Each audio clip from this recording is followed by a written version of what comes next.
All right, what is going on? Hopefully, everyone is doing well today. Hopefully, you enjoyed the delayed start. If you're thoroughly confused by the Balkans video, it's like 12 minutes and it goes over a lot of history. Don't feel bad. The thing I want you to understand from that video is that it's super confusing. You had one country, Yugoslavia, and it split up into a bunch of different countries, and it may divide into a couple more, Kosovo, who knows? But it was just an introduction to when we talk about the um, the Yugoslavian genocide. Excuse me, and hopefully, my voice will hold up because I'm still fighting something. But we're going to finish that genocide article today, and there'll be some time to work on the Google form. I'm going to talk about a couple of the questions that I'm going to ask on the Google form because I want you to be aware of some differences, things like that. So let's get right into it. This is what we read already, didn't we? Okay, no. So we read this half first. And so we can start here. And you probably know the UN is the United Nations. And in this article, they are going to use a lot of very confusing acronyms. Do not worry about those. Like the first one, it's in yellow. I mean, it's super long. Don't worry too much about those. In 1948, the UN approved its Convention on the Prevention and Punishment of the Crime of Genocide. Or there is an acronym, CPPCG. It's not a whole lot easier. But what it did was it defined genocide as acts that try to destroy entire groups of people. Now, the next paragraph is going to talk about something different, which is ethnic cleansing. Genocide and ethnic cleansing are not quite the same. There's a little bit of a difference. Some people believe that genocide's intent to destroy separates it from other crimes against humanity, such as ethnic cleansing. Excuse me. These people define ethnic cleansing as removing a group from a geographic area by killing, forcing them to move, and more. All right. So that is one of our words. That's also going to be one of the questions on the Google form. Genocide, ethnic cleansing. What's the difference? Genocide is killing of people. No question about it. Ethnic cleansing, also horrible. So there could be killing involved with ethnic cleansing. It could be a couple other things involved I don't want to talk about.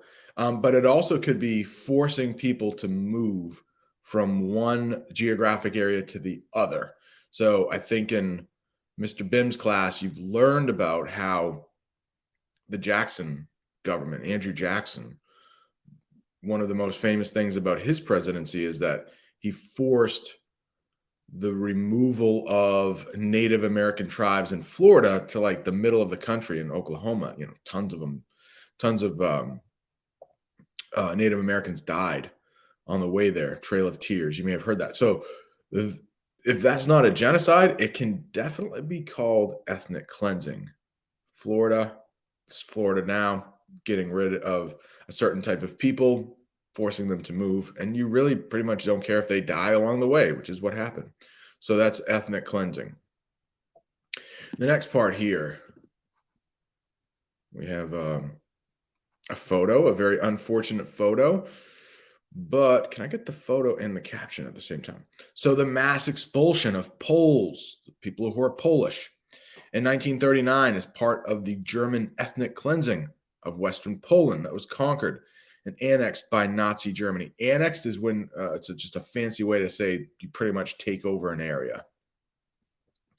The convention began in 1951 and has since been approved by more than 130 countries.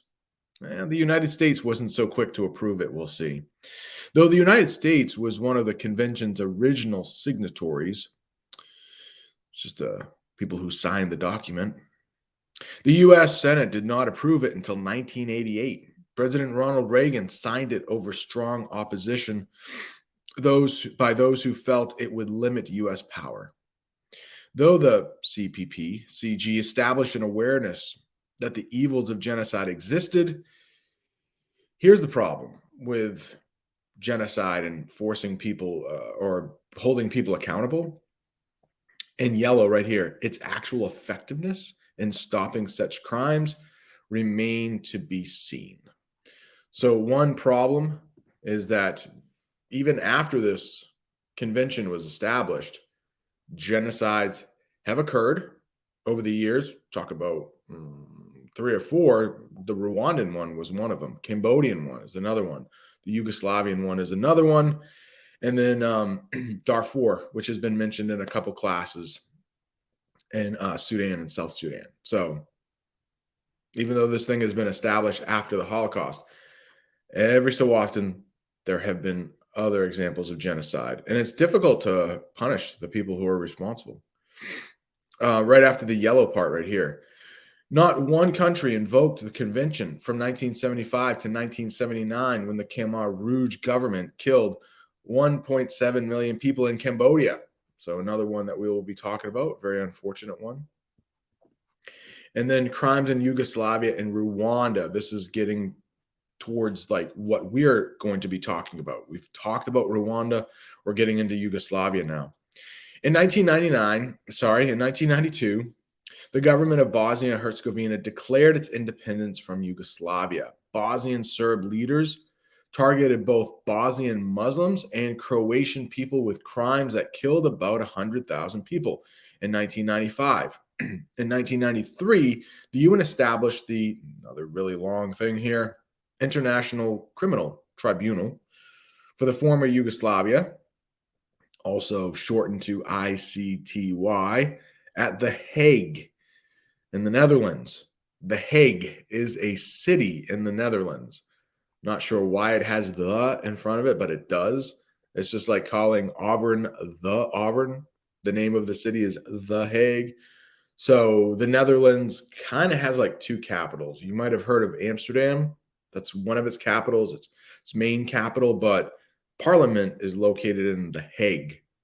So, and oftentimes when there is a sort of a peace agreement coming together or some kind of court, you might hear of The Hague being the center of it. You might hear of like Brussels and Belgium being the center of it. You might hear Geneva. So there are a few European cities that kind of handle these trials. The Hague has done it.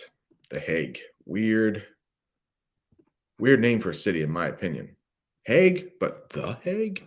I don't know. Right at the bottom here, move it to the top.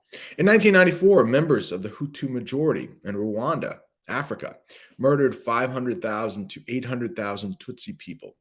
The international community did little to stop the crimes while they were occurring.